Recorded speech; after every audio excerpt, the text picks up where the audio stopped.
Good evening, everybody. I am Brittany Rubin, and I am going to share with you my public service journey toward the MPA program and what I've learned over the last 2 years.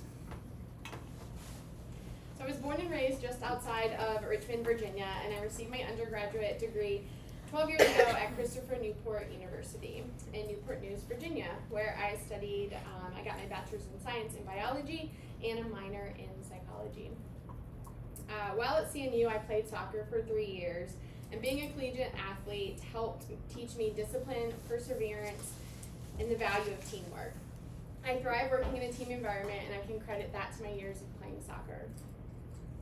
I'm an athlete, and I have a passion for helping others, so I decided I wanted to be a physical therapist. However, getting into PT school was a lot harder than I thought. I felt stuck and needed to figure out who I was and what I wanted to do. And then I discovered AmeriCorps. So I took a leap and I moved to Colorado, where I spent 2 years as an AmeriCorps NCCC team leader for the Southwest region. I led teams of young adults through service projects in various diverse communities across the country. I learned new skills and I met amazing individuals with a passion for serving others. And I developed a passion for the nonprofit sector.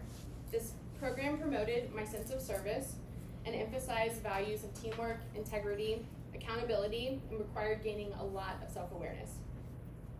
In 2017, I accepted a job with the American Red Cross and moved to South Carolina. Over the last 6 years, I've been working as a disaster program manager, leading and supporting volunteers, managing our disaster programs, collaborating with government and community partners to fulfill our mission. I've worked over a dozen local and national disaster relief operations in a leadership capacity, responding to hurricanes, tornadoes, and wildfires. And I was inspired to do this program to gain institutional knowledge.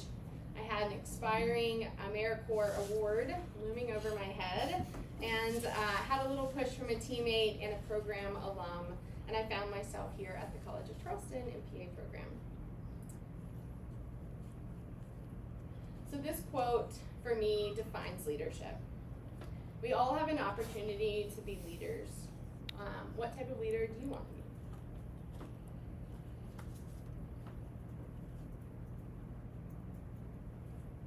I want to be a leader that takes a critical perspective, to ask questions, be curious, push past the status quo, analyze, and evaluate. This means letting go of our bias, to have an open mind and lead with curiosity and empathy. As Brene Brown describes, empathy has no script. It's simply listening, holding space, withholding judgment, emotionally connecting, and communicating a message of you're not alone. As citizens, we must get involved. As a leader, we have an opportunity to lift others up and bring them in. People support what they create. As a leader, I want people to be involved in the process, voice their opinions, and be valued for their input. And I want to promote collaboration. I will ensure that I'm creating space for voices to be heard and to build an inclusive environment where people feel valued, empowered, and involved. And this can't happen unless we are embracing everyone's diversity. Diversity is one thing we all have in common. By respecting the differences that we all bring to the table and listening to understand different perspectives, we can better recognize and overcome our own unconscious bias through self-awareness and accountability. By embracing and practicing these values, as leaders in this arena, we have an opportunity to remove barriers by creating policies and solutions that promote equity, fairness, and are accessible for all. This can only happen if we change and implement the right policies.